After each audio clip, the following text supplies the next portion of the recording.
देव भगवान की जय। प्यारे कृष्ण कन्हैया लाल की जय। श्रीमद् भागवत महापुराण दशम स्कंध चल रहा है और आज है 61वां अध्याय। भगवान की संतति का वर्णन तथा अनिरुद्ध के विवाह में रुक्मी का मारा जाना। श्री सुखदेव जी कहते हैं, परीक्षित, भगवान श्री कृष्ण की प्रत्येक पत्नी के गर्भ से 10-10 पुत्र उत्पन्न हुए। वे रूप, बल आदि गुणों में अपने पिता भगवान श्री कृष्ण से किसी बात में कम न थे। राजकुमारियां देखती कि भगवान श्री कृष्ण हमारे महल से कभी बाहर नहीं जाते, सदा हमारे ही पास बने रहते हैं। इससे वे यही समझती कि श्री कृष्ण को मैं ही सबसे प्यारी हूँ। परीक्षित, सच पूछो तो वे अपने पति भगवान श्री कृष्ण का तत्व, उनकी महिमा नहीं समझती थीं।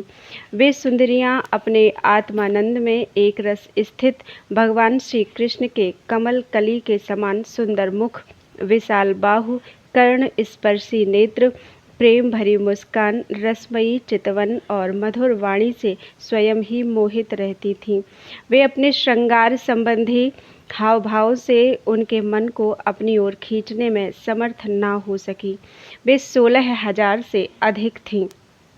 अपनी मंद मंद मुस्कान और तिरछी चितवन से युक्त मनोहर भौहों के इशारों से ऐसे प्रेम के बाण चलाती थीं जो काम कला के भावों से परिपूर्ण होते थे, परंतु किसी भी प्रकार से किन्हीं साधनों के द्वारा वे भगवान के मन एवं इंद्रियों में चंचलता नहीं उत्पन्न कर सकी। परीक्षित, ब्रह्मा आदि बड़े बड़े देवता भी भगवान के वास्तविक स्वरूप को या उनकी प्राप्ति के मार्ग को नहीं जानते। उन्हीं रमा रमण भगवान श्री कृष्ण को उन स्त्रियों ने पति के रूप में प्राप्त किया था। अब नित्य निरंतर उनके प्रेम और आनंद की अभिवृद्धि होती रहती थी और वे प्रेम भरी मुस्कुराहट, मधुर चितवन, नव समागम की लालसा आदि से भगवान की सेवा करती रहती थीं। उनमें से सभी पत्नियों के साथ सेवा करने के लिए सैकड़ों दासियां रहती।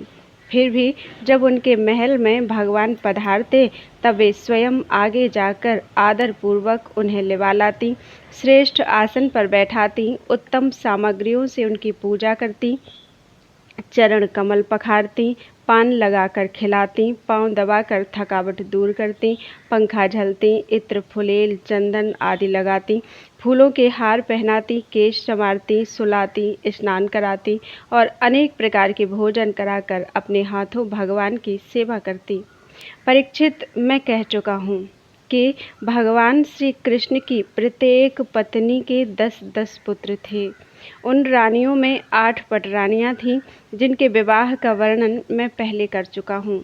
अब उनके प्रद्युम्न आदि पुत्रों का वर्णन करता हूँ। रुक्मिणी के गर्भ से 10 पुत्र हुए।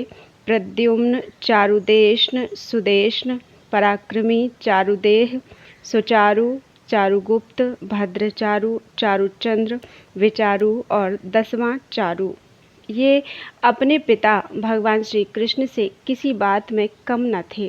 सत्यभामा के भी 10 पुत्र थे। भानु, सुभानु, स्वरभानु, प्रभानु, भानुमान, चंद्रभानु, बृहदभानु, अतिभानु, श्रीभानु और प्रतिभानु। जाम्बवती के भी सांब आदि 10 पुत्र थे। सांब, सुमित्र, पुरुजित, सतजित, सहस्रजित, विजय, चित्रकेतु, वसुमान, द्रविण और क्रतु। ये सब श्री कृष्ण को बहुत प्यारे थे। नागनजिति सत्या के भी 10 पुत्र हुए। वीर, चंद्र, अश्वसेन, चित्रगु, वेगवान, वृष, आम, शंकु, वसु और परम तेजस्वी कुंती। कालिंदी के 10 पुत्र ये थे: श्रुत, कवि, वृष, वीर, सुबाहु, भद्र, शांति, दर्श, पूर्णमास और सबसे छोटा सोमक। मद्र देश की राजकुमारी लक्ष्मणा के गर्भ से प्रघोष, गात्रवान, सिंह, बल, प्रबल, ऊर्ध्वग, महाशक्ति, सह, ओज और अपराजित का जन्म हुआ। मित्रविंदा के पुत्र थे ब्रक, हर्ष, अनिल, गृध्र, वर्धन, अन्नाद, महाश, पावन, बहनी और क्षुधि। भद्रा के पुत्र थे संग्रामजित, बृहत्सेन, सूर, प्रहरण, अरिजित, जय, सुभद्र, वाम, आयु और सत्यक।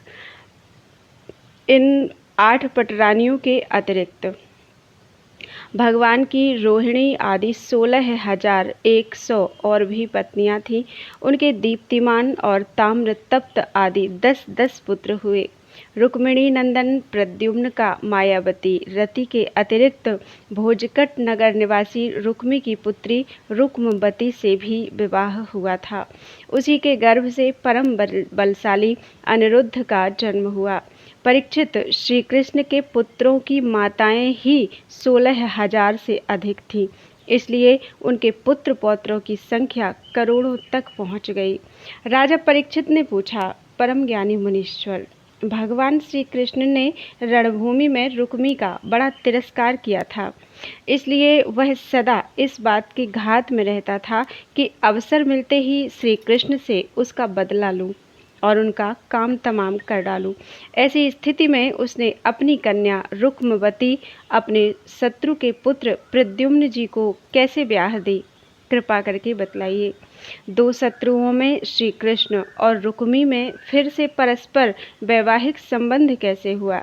आपसे कोई बात छिपी नहीं है, क्योंकि योगी जन भूत, भविष्य और वर्तमान की सभी बातें भली भांति जानते हैं। उनसे ऐसी बातें भी छिपी नहीं रहती जो इंद्रियों से परे हैं, बहुत दूर हैं अथवा बीच में किसी वस्तु की आड़ होने के कारण नहीं दिखती। श्री सुखदेव जी कहते हैं, परीक्षित, प्रद्युम्न जी मूर्तिमान कामदेव थे। उनके सौंदर्य और गुणों पर रीझकर रुक्मवती ने स्वयंवर में उन्हीं को वरमाला पहना दी। प्रद्युम्न जी ने युद्ध में अकेले ही वहां इकट्ठे हुए नरपतियों को जीत लिया और रुक्मवती को हर लाए। यद्यपि भगवान श्री कृष्ण से अपमानित होने के कारण रुक्मी के हृदय की क्रोधाग्नि शांत नहीं हुई थी, वह अब भी उनसे बैर गांठे हुए था। फिर भी अपनी बहन रुक्मिणी को प्रसन्न करने के लिए उसने अपने भांजे प्रद्युम्न को अपनी बेटी ब्याह दी। परीक्षित, 10 पुत्रों के अतिरिक्त रुक्मिणी जी के एक परम सुंदरी बड़े बड़े नेत्रों वाली कन्या थी। उसका नाम था चारुमती। कृतवर्मा के पुत्र बलि ने उसके साथ विवाह किया। परीक्षित, रुक्मी का भगवान श्री कृष्ण के साथ पुराना वैर था, फिर भी अपनी बहन रुक्मिणी को प्रसन्न करने के लिए उसने अपनी पौत्री रोचना का विवाह रुक्मिणी के पौत्र अपने नाती दौहित्र अनिरुद्ध के साथ कर दिया। यद्यपि रुक्मी को इस बात का पता था कि इस प्रकार का विवाह संबंध धर्म के अनुकूल नहीं है, फिर भी स्नेह बंधन में बंधकर उसने ऐसा कर दिया। परीक्षित, अनिरुद्ध के विवाह उत्सव में सम्मिलित होने के लिए भगवान श्री कृष्ण, बलराम जी, रुक्मिणी जी, प्रद्युम्न, शांब आदि द्वारकावासी भोजकट नगर में पधारे।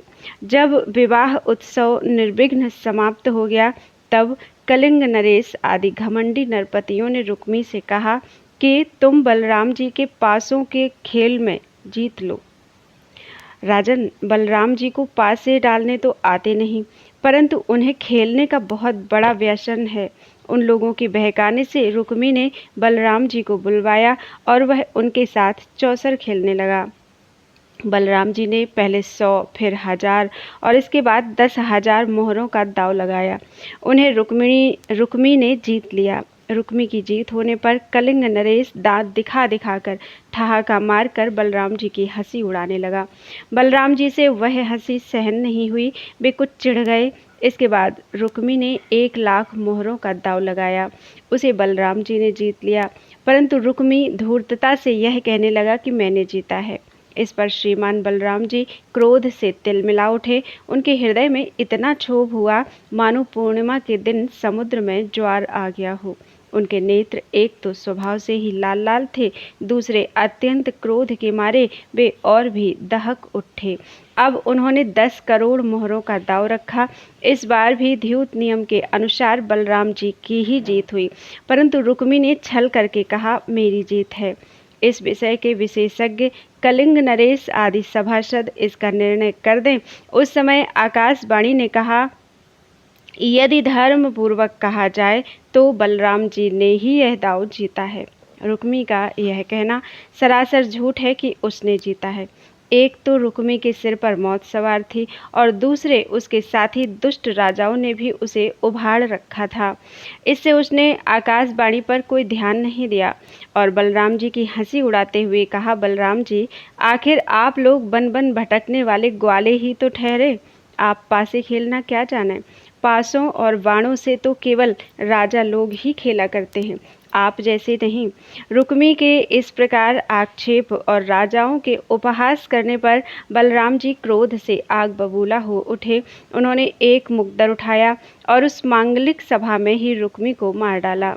पहले कलिंग नरेश दांत दिखा दिखा कर हंसता था, अब रंग में भंग देखकर वहां से भागा, परंतु बलराम जी ने 10 ही कदम पर उसे पकड़ लिया और क्रोध से उसके दांत तोड़ डाले।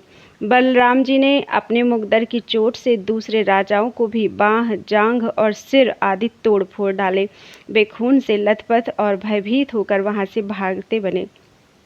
परीक्षित, भगवान श्री कृष्ण ने यह सोचकर कि बलराम जी का समर्थन करने से रुक्मिणी जी अप्रसन्न होंगी और रुक्मी के वध को बुरा बतलाने से बलराम जी रुष्ट होंगे, अपने साले रुक्मी की मृत्यु पर भला बुरा कुछ भी ना कहा। इसके बाद अनिरुद्ध जी का विवाह और शत्रु का वध दोनों प्रयोजन सिद्ध हो जाने पर भगवान के आश्रित बलराम जी आदि यदुवंशी नवविवाहिता दुल्हन रोचना के साथ अनिरुद्ध जी को श्रेष्ठ रथ पर चढ़ाकर भोजकट नगर से द्वारिकापुरी को चले आए। बोलो वृंदावन बिहारी लाल की जय। 62वां अध्याय, उषा अनिरुद्ध मिलन। राजा परीक्षित ने पूछा, महायोग संपन्न मुनीश्वर, मैंने सुना है कि यदुवंश शिरोमणि अनिरुद्ध जी ने बाणासुर की पुत्री उषा से विवाह किया था और इस प्रसंग में भगवान श्री कृष्ण और शंकर जी का बहुत बड़ा घमासान युद्ध हुआ था। आप कृपा करके यह वृत्तांत विस्तार से सुनाइए। श्री सुखदेव जी कहते हैं, परीक्षित, महात्मा बलि की कथा तो तुम सुन ही चुके हो। उन्होंने वामन रूपधारी भगवान को सारी पृथ्वी का दान कर दिया था। उनके 100 लड़के थे, उनमें सबसे बड़ा था बाणासुर। दैत्यराज बलि का औरस पुत्र बाणासुर भगवान शिव की भक्ति में सदा रत रहता था। समाज में उसका बड़ा आदर था। उसकी उदारता और बुद्धिमत्ता प्रशंसनीय थी। उसकी प्रतिज्ञा अटल होती थी और सचमुच वह बात का धनी था। उन दिनों वह परम रमणीय शोणितपुर में राज्य करता था। भगवान शंकर की कृपा से इंद्रादि देवता नौकर चाकर की तरह उसकी सेवा करते थे। उसके 1000 भुजाएं थीं। एक दिन जब भगवान शंकर तांडव नृत्य कर रहे थे, तब उसने अपने 1000 हाथों से अनेकों प्रकार के बाजे बजाकर उन्हें प्रसन्न कर लिया। सचमुच भगवान शंकर बड़े ही भक्तवत्सल और शरणागत रक्षक हैं। समस्त भूतों के एकमात्र स्वामी प्रभु ने बाणासुर से कहा, तुम्हारी जो इच्छा हो मुझसे मांग लो। बाणासुर ने कहा, भगवान, आप मेरे नगर की रक्षा करते हुए यहीं रहा करें। एक दिन बल पौरुष के घमंड में चूर बाणासुर ने अपने समीप ही स्थित भगवान शंकर के चरण कमलों को सूर्य के समान चमकीले मुकुट से छूकर प्रणाम किया और कहा, देवाधिदेव, आप समस्त चराचर जगत के गुरु और ईश्वर हैं। मैं आपको नमस्कार करता हूँ। जिन लोगों के मनोरथ अब तक पूरे नहीं हुए हैं, उनको पूर्ण करने के लिए आप कल्प वृक्ष हैं। भगवान, आपने मुझे 1000 भुजाएं दी हैं, परंतु वे मेरे लिए केवल भार रूप हो रही हैं, क्योंकि त्रिलोकी में आपको छोड़कर मुझे अपनी बराबरी का कोई वीर योद्धा ही नहीं मिलता जो मुझसे लड़ सके। आदिदेव, एक बार मेरी बाहों में लड़ने के लिए इतनी खुजलाहट हुई कि मैं दिग्गजों की ओर चला, परंतु वे भी डर के मारे भाग खड़े हुए। उस समय मार्ग में अपनी बाहों की चोट से मैंने बहुत से पहाड़ों को तोड़ फोड़ डाला था। बाणासुर की यह प्रार्थना सुनकर भगवान शंकर ने तनिक क्रोध से कहा, रे मूढ़, जिस समय तेरी ध्वजा टूट कर गिर जाएगी, उस समय मेरे ही समान योद्धा से तेरा युद्ध होगा और वह युद्ध तेरा घमंड चूर चूर कर देगा। परीक्षित, बाणासुर की बुद्धि इतनी बिगड़ गई थी कि भगवान शंकर की बात सुनकर उसे बड़ा हर्ष हुआ और वह अपने घर लौट आया। अब वह मूर्ख भगवान शंकर के आदेशानुसार उस युद्ध की प्रतीक्षा करने लगा जिसमें उसके बलवीर्य का नाश होने वाला था। परीक्षित, बाणासुर की एक कन्या थी, उसका नाम था उषा। अभी वह कुमारी ही थी कि एक दिन स्वप्न में उसने देखा कि परम सुंदर अनिरुद्ध जी के साथ मेरा विवाह हो रहा है। आश्चर्य की बात तो यह थी कि उसने अनिरुद्ध जी को ना तो कभी देखा था और न सुना ही था। स्वप्न में ही उन्हें ना देखकर वह बोल उठी, प्राण प्यारे, तुम कहाँ हो? और उसकी नींद टूट गई। वह अत्यंत विह्वलता के साथ उठ बैठी और यह देखकर कि मैं सखियों के बीच में हूँ, बहुत ही लज्जित हुई। परीक्षित, बाणासुर के मंत्री का नाम था कुंभंड। उसकी एक कन्या थी जिसका नाम था चित्रलेखा। उषा और चित्रलेखा एक दूसरे की सहेलियां थीं। चित्रलेखा ने उषा से कौतूहल बस पूछा, सुंदरी राजकुमारी, मैं देखती हूँ कि अभी तक किसी ने तुम्हारा पाणी ग्रहण भी नहीं किया है, फिर तुम किसे ढूंढ रही हो और तुम्हारे मनोरथ का क्या स्वरूप है? उषा ने कहा, सखी, मैंने स्वप्न में एक बहुत ही सुंदर नव युवक को देखा है। उसके शरीर का रंग सांवला सांवला सा है, नेत्र कमल दल के समान है, शरीर पर पीला पीला पीतांबर फहरा रहा है, भुजाएं लंबी लंबी हैं और वह स्त्रियों का चित्त चुराने वाला है। उसने पहले तो अपने अधरों का मधुर मधु मुझे पिलाया, परंतु मैं उसे अघाकर पी ही नहीं पाई थी कि वह मुझे दुख के सागर में डालकर न जाने कहाँ चला गया। मैं तरसती ही रह गई। सखी, मैं अपने उसी प्राण बल्लभ को ढूंढ रही हूँ। चित्रलेखा ने कहा, सखी, यदि तुम्हारा चित्त चोर त्रिलोकी में कहीं भी होगा और उसे तुम पहचान सकोगी तो मैं तुम्हारी विरह व्यथा अवश्य शांत कर दूंगी। मैं चित्र बनाती हूँ, तुम अपने चित्तचोर प्राण बल्लभ को पहचान कर बतला दो, फिर वह चाहे कहीं भी होगा, मैं उसे तुम्हारे पास ले आऊंगी। यूं कहकर चित्रलेखा ने बात की बात में बहुत से देवता, गंधर्व, सिद्ध, चारण, पन्नग, दैत्य, विद्याधर, यक्ष और मनुष्यों के चित्र बनाए। मनुष्यों में उसने वृषनिवंशी वसुदेव जी के पिता सूर, स्वयं वसुदेव जी, बलराम जी और भगवान श्री कृष्ण आदि के चित्र बनाए। प्रद्युम्न का चित्र देखते ही उषा लज्जित हो गई। परीक्षित, जब उसने अनिरुद्ध का चित्र देखा तब तो लज्जा के मारे उसका सिर नीचा हो गया। फिर मंद मंद मुस्कुराते हुए उसने कहा, मेरा वह प्राण बल्लभ यही है। परीक्षित, चित्रलेखा योगिनी थी। वह जान गई कि ये भगवान श्री कृष्ण के पौत्र हैं। अब वह आकाश मार्ग से रात्रि में ही भगवान श्री कृष्ण के द्वारा सुरक्षित द्वारिकापुरी में पहुंची। वहां अनिरुद्ध जी बहुत ही सुंदर पलंग पर सो रहे थे। चित्रलेखा योग सिद्धि के प्रभाव से उन्हें उठाकर शोणितपुर ले आई और अपनी सखी उषा को उसके प्रियतम का दर्शन करा दिया। उसने परम सुंदर प्राण बल्लभ को पाकर आनंद की अधिकता से उसका मुख कमल प्रफुल्लित हो उठा और वह अनिरुद्ध जी के साथ अपने महल में विहार करने लगी। परीक्षित, उसका अंतःपुर इतना सुरक्षित था कि उसकी ओर कोई पुरुष झांक तक नहीं सकता था। उषा का प्रेम दिन दूना रात चौगुना बढ़ता जा रहा था। वह बहुमूल्य वस्त्र, पुष्पों के हार, इत्र, फुलेल, धूप, दीप, आसन आदि सामग्रियों से सुमधुर पेय, पीने योग्य पदार्थ, दूध, शरबत आदि भोज्य, चबाकर खाने योग्य और भक्ष्य, निगल जाने योग्य पदार्थों से तथा मनोहर वाणी एवं सेवा शुश्रूषा से अनिरुद्ध जी का बड़ा सत्कार करती। उषा ने अपने प्रेम से उसके मन को अपने वश में कर लिया। अनिरुद्ध जी उस कन्या के अंतःपुर में छिपे रहकर अपने आप को भूल गए। उन्हें इस बात का भी पता न चला कि मुझे यहाँ आए कितने दिन बीत गए। परीक्षित, यदु कुमार अनिरुद्ध जी के सहवास से उषा का कुंवारापन नष्ट हो चुका था। उसके शरीर पर ऐसे चिन्ह प्रकट हो गए थे जो स्पष्ट इस बात की सूचना दे रहे थे और जिन्हें किसी प्रकार छिपाया नहीं जा सकता था। उषा बहुत प्रसन्न भी रहने लगी। पहरेदारों ने समझ लिया कि इसका किसी न किसी पुरुष से संबंध अवश्य हो गया है। उन्होंने जाकर बाणासुर से निवेदन किया, राजन, हम लोग आपकी अविवाहिता राजकुमारी का जैसा रंग ढंग देख रहे हैं वह आपके कुल पर बट्टा लगाने वाला है। प्रभु, इसमें संदेह नहीं कि हम लोग बिना क्रम टूटे रात दिन महल का पहरा देते रहते हैं। आपकी कन्या को बाहर के मनुष्य देख भी नहीं सकते, फिर भी वह कलंकित कैसे हो गई, इसका कारण हमारी समझ में नहीं आ रहा है।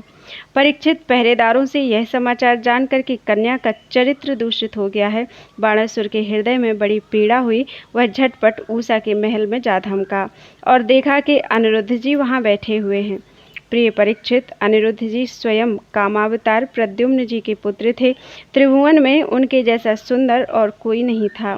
सावरा सलोना शरीर और उस पर पीताम्बर फहराता हुआ कमल दल के समान बड़ी बड़ी कोमल आंखें, लंबी लंबी भुजाएं, कपोलों पर घुंघराली अलकें और कुंडलों की झिलमिलाती हुई ज्योति, होठों पर मंद मंद मुस्कान और प्रेम भरी चितवन से मुख की शोभा अनूठी हो रही थी। अनिरुद्ध जी उस समय अपनी सब ओर से सज धज कर बैठी हुई प्रियतमा ऊषा के पास पासे खेल रहे थे। उनके गले में बसंती बेला के बहुत सुंदर पुष्पों का हार सुशोभित हो रहा था और उस हार में ऊषा के अंग का संपर्क होने से उनके वक्षस्थल की केसर लगी हुई थी। उन्हें ऊषा के सामने ही बैठा देखकर बाणासुर विस्मित चकित हो गया। जब अनिरुद्ध जी ने देखा कि बाणासुर बहुत से आक्रमणकारी शस्त्र अस्त्र से सुसज्जित वीर सैनिकों के साथ महलों में घुस आया है, तब वे उन्हें धराशायी कर देने के लिए लोहे का एक भयंकर परिघ लेकर डट गए, मानो स्वयं कालदंड लेकर मृत्यु यम खड़ा हो।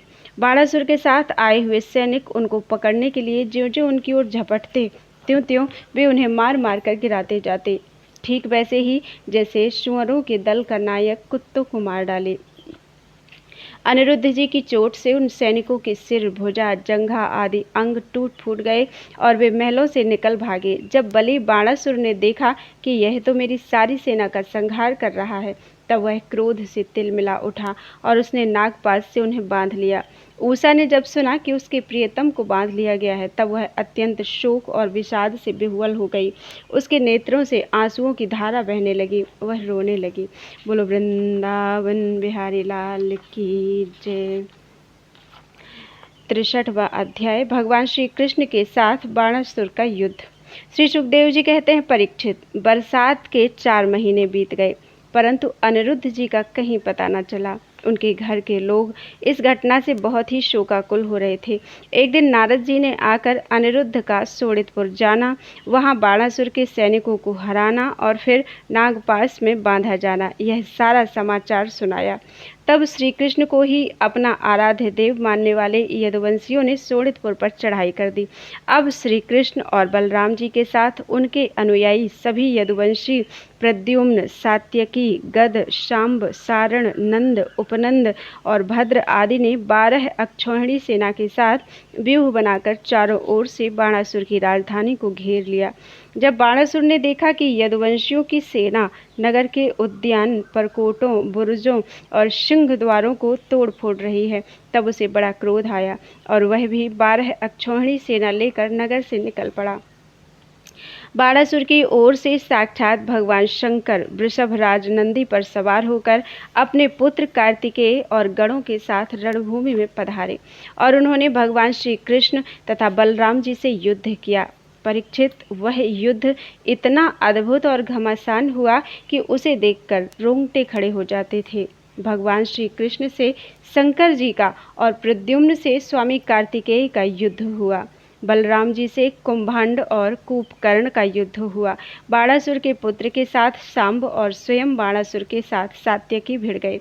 ब्रह्मा आदि बड़े बड़े देवता, ऋषि, मुनि, सिद्ध, चारण, गंधर्व, अप्सराएं और यक्ष विमानों पर चढ़ चढ़कर युद्ध देखने के लिए आ पहुँचे।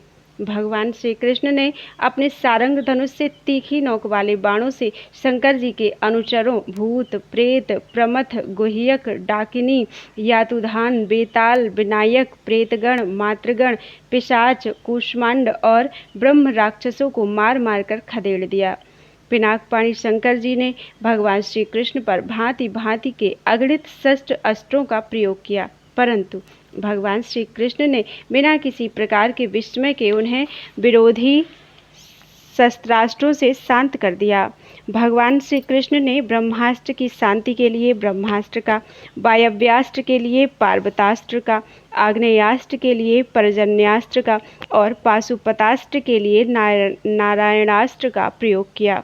इसके बाद भगवान श्री कृष्ण ने जृंभणास्त्र से, जिससे मनुष्य को जम्भाई पर जम्भाई आने लगती है, महादेव जी को मोहित कर दिया। वे युद्ध से विरत होकर जम्भाई लेने लगे। तब भगवान श्री कृष्ण शंकर जी से छुट्टी पाकर तलवार, गदा और बाणों से बाणासुर की सेना का संहार करने लगे।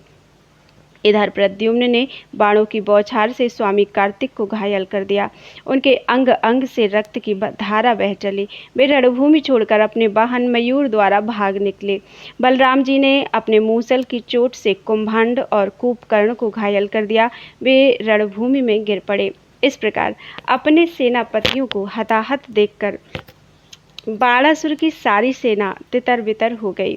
जब रथ पर सवार बाणासुर ने देखा कि श्री कृष्ण आदि के प्रहार से हमारी सेना तितर बितर और तहस नहस हो रही है, तब उसे बड़ा क्रोध आया।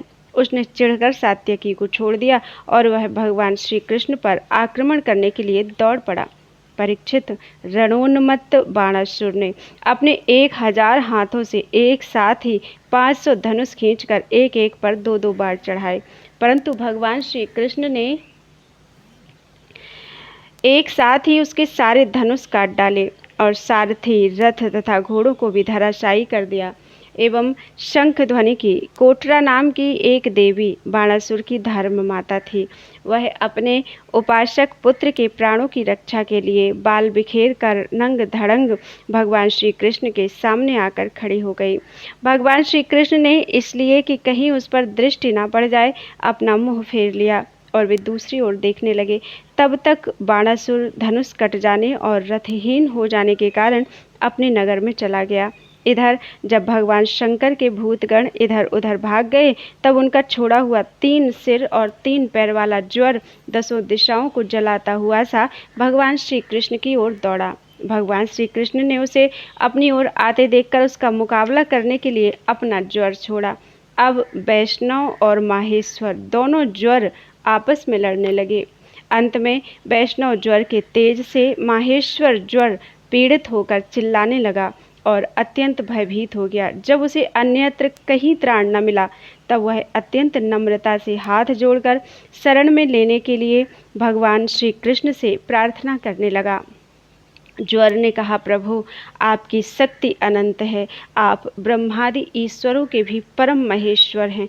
आप सबके आत्मा और सर्वरूप हैं। आप अद्वितीय और केवल ज्ञान स्वरूप हैं। संसार की उत्पत्ति, स्थिति और संहार के कारण आप ही हैं। श्रुतियों के द्वारा आपका ही वर्णन और अनुमान किया जाता है। आप समस्त विकारों से रहित स्वयं ब्रह्म हैं। मैं आपको प्रणाम करता हूँ। काल, दैव, कर्म, जीव, स्वभाव, सूक्ष्म भूत, शरीर, सूत्रात्मा, प्राण, अहंकार, 11 इंद्रियां और पंचभूत, इन सब का संघात लिंग शरीर और बीजांकुर न्याय के अनुसार उससे कर्म और कर्म से फिर लिंग शरीर की उत्पत्ति, यह सब आपकी माया है। आप माया के निषेध की परम अवधि हैं। मैं आपकी शरण ग्रहण करता हूँ। प्रभु, आप अपनी लीला से ही अनेकों रूप धारण कर लेते हैं और देवता, साधु तथा लोक मर्यादाओं का पालन पोषण करते हैं।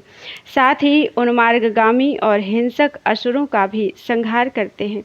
आपका यह अवतार पृथ्वी का भार उतारने के लिए ही हुआ है। प्रभु, आपके शांत, उग्र और अत्यंत भयानक दुस्सह तेज ज्वर से मैं अत्यंत संतप्त हो रहा हूँ।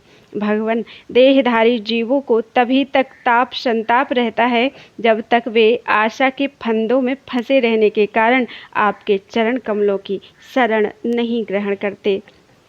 भगवान श्री कृष्ण ने कहा, त्रिशिरा, मैं तुम पर प्रसन्न हूँ। अब तुम मेरे ज्वर से निर्भय हो जाओ। संसार में जो कोई हम दोनों के संवाद का स्मरण करेगा, उसे तुमसे कोई भय नहीं रहेगा।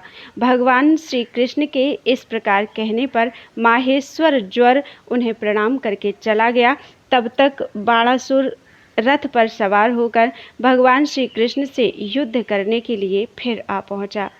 परीक्षित, बाणासुर ने अपने 1000 हाथों में तरह तरह के हथियार ले रखे थे। अब वह अत्यंत क्रोध में भरकर चक्रपाणी भगवान पर बाणों की वर्षा करने लगा। जब भगवान श्री कृष्ण ने देखा कि बाणासुर तो बाणों की झड़ी लगा दी है, तब वे छुरे के समान तीखी धार वाले चक्र से उसकी भुजाएं काटने लगे, मानो कोई किसी वृक्ष की छोटी छोटी डालियां काट रहा हो। जब भक्त वत्सल भगवान शंकर ने देखा कि बाणासुर की भुजाएं कट रही हैं, तब वे चक्रधारी भगवान श्री कृष्ण के पास आए और स्तुति करने लगे। भगवान शंकर ने कहा, प्रभु आप वेद मंत्रों में तात्पर्य रूप से छिपे हुए परम ज्योति ही स्वरूप परब्रह्म हैं। शुद्ध हृदय महात्मा गण आपके आकाश के समान सर्वव्यापक और निर्विकार निर्लेप स्वरूप का साक्षात्कार करते हैं। आकाश आपकी नाभि है, अग्नि मुख है और जल वीर्य है, स्वर्ग सिर है, दिशाएं कान हैं और पृथ्वी चरण है, चंद्रमा मन है, सूर्य नेत्र हैं और मैं शिव आपका अहंकार हूँ। समुद्र आपका पेट है और इंद्र आपकी भुजाएं हैं। धान्यादि औषधियाँ आपके रोम हैं, मेघ आपके केश हैं और ब्रह्मा बुद्धि हैं, प्रजापति लिंग हैं और धर्म हृदय है। इस प्रकार समस्त लोक और लोकांतरों के साथ जिसके शरीर की तुलना की जाती है वे परम पुरुष आप ही हैं। अखंड ज्योति स्वरूप परमात्मन आपका यह अवतार धर्म की रक्षा और संसार के अभ्युदय अभिवृद्धि के लिए हुआ है। हम सब भी आपके प्रभाव से ही प्रभावान्वित होकर सातों भुवनों का पालन करते हैं। आप सजातीय विजातीय और स्वगत भेद से रहित हैं, एक और अद्वितीय आदि पुरुष हैं।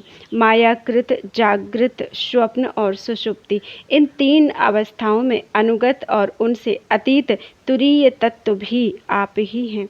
आप किसी दूसरी वस्तु के द्वारा प्रकाशित नहीं होते, स्वयं प्रकाश हैं। आप सबके कारण हैं, परंतु आपका ना तो कोई कारण है और ना तो आप में कारणपना ही है। भगवान, ऐसा होने पर भी आप तीनों गुणों की विभिन्न विषमताओं को प्रकाशित करने के लिए अपनी माया से देवता, पशु, पक्षी, मनुष्य आदि शरीरों के अनुसार भिन्न भिन्न रूपों में प्रतीत होते हैं। प्रभु, जैसे सूर्य अपनी छाया बादलों से ही ढक जाता है, जैसे सूर्य अपनी छाया बादलों से ही ढक जाता है और उन बादलों तथा विभिन्न रूपों को प्रकाशित करता है, उसी प्रकार आप तो स्वयं प्रकाश हैं, परंतु गुणों के द्वारा मानो ढक से जाते हैं और समस्त गुणों तथा गुणाभिमानी जीवों को प्रकाशित करते हैं। वास्तव में आप अनंत हैं। भगवान, आपकी माया से मोहित होकर लोग स्त्री, पुत्र, देह, गेह आदि में आसक्त हो जाते हैं और फिर दुख के अपार सागर में डूबने उतराने लगते हैं। संसार के मानवों को यह मनुष्य शरीर आपने अत्यंत कृपा करके दिया है। जो पुरुष इसे पाकर भी अपनी इंद्रियों को वश में नहीं करता और आपके चरण कमलों का आश्रय नहीं लेता, उनका सेवन नहीं करता, उसका जीवन अत्यंत शोचनीय है और वह स्वयं अपने आप को धोखा दे रहा है। प्रभु, आप समस्त प्राणियों की आत्मा, प्रियतम और ईश्वर हैं। जो मृत्यु का ग्रास मनुष्य आपको छोड़ देता है और अनात्म दुख रूप एवं तुच्छ विषयों में सुख बुद्धि करके उनके पीछे भटकता है, वह इतना मूर्ख है कि अमृत को छोड़कर विष पी रहा है। मैं, ब्रह्मा, सारे देवता और विशुद्ध हृदय वाले ऋषि मुनि सब प्रकार से और सर्वात्म भाव से आपके शरणागत हैं, क्योंकि आप ही हम लोगों के आत्मा, प्रियतम और ईश्वर हैं। आप जगत की उत्पत्ति, स्थिति और प्रलय के कारण हैं। आप सब में सम, परम शांत, सबके सुहृद आत्मा और इष्ट देव हैं। आप एक, अद्वितीय और जगत के आधार तथा अधिष्ठान हैं। हे प्रभु, हम सब संसार से मुक्त होने के लिए आपका भजन करते हैं। देव, यह बाणासुर मेरा परम प्रिय, कृपा पात्र और सेवक है। मैंने इसे अभयदान दिया है। प्रभु, जिस प्रकार इसके परदादा दैत्यराज प्रहलाद पर आपका कृपा प्रसाद है, वैसा ही कृपा प्रसाद आप इस पर भी करें। भगवान श्री कृष्ण ने कहा, भगवान, आपकी बात मानकर जैसा आप चाहते हैं मैं इसे निर्भय किए देता हूँ। आपने पहले इसके संबंध में जैसा निश्चय किया था, मैंने इसकी भुजाएं काटकर उसी का अनुमोदन किया है। मैं जानता हूँ कि बाणासुर दैत्यराज बलि का पुत्र है, इसलिए मैं भी इसका वध नहीं कर सकता, क्योंकि मैंने प्रहलाद को वर दे दिया है कि मैं तुम्हारे वंश में पैदा होने वाले किसी भी दैत्य का वध नहीं करूँगा। इसका घमंड चूर करने के लिए ही मैंने इसकी भुजाएं काट दी हैं। इसकी बहुत बड़ी सेना पृथ्वी के लिए भार हो रही थी, इसीलिए मैंने उसका संहार कर दिया है। अब इसकी 4 भुजाएं बच रही हैं, ये अजर अमर बनी रहेंगी। यह बाणासुर आपके पार्षदों में मुख्य होगा। अब इसको किसी से किसी प्रकार का भय नहीं है। श्री कृष्ण से इस प्रकार अभयदान प्राप्त करके बाणासुर ने उनके पास आकर धरती में माथा टेका, प्रणाम किया और अनिरुद्ध जी को अपनी पुत्री उषा के साथ रथ पर बैठाकर भगवान के पास ले आया। इसके बाद भगवान श्री कृष्ण ने महादेव जी की सम्मति से वस्त्र अलंकार विभूषित करके उषा और अनिरुद्ध जी को एक अक्षौहिणी सेना के साथ आगे करके द्वारिका के लिए प्रस्थान किया। इधर द्वारिका में भगवान श्री कृष्ण आदि के शुभ आगमन का समाचार सुनकर झंडियों और तोरणों से नगर का कोना कोना सजा दिया गया। बड़ी बड़ी सड़कों और चौराहों को चंदन मिश्रित जल से सींच दिया गया। नगर के नागरिकों, बंधु बांधवों और ब्राह्मणों ने आगे आकर खूब धूमधाम से भगवान का स्वागत किया। उस समय शंख, नगारों और ढोलों की तुमुल ध्वनि हो रही थी। इस प्रकार भगवान श्री कृष्ण ने अपनी राजधानी में प्रवेश किया। परीक्षित, जो पुरुष श्री शंकर जी के साथ भगवान श्री कृष्ण का युद्ध और उनकी विजय की कथा का प्रातःकाल उठकर स्मरण करता है, उसकी पराजय नहीं होती। बोलो वृंदावन बिहारी लाल की जय। त्वदीयं वस्तु गोविंदम तुभ्यमेव समर्पितम्।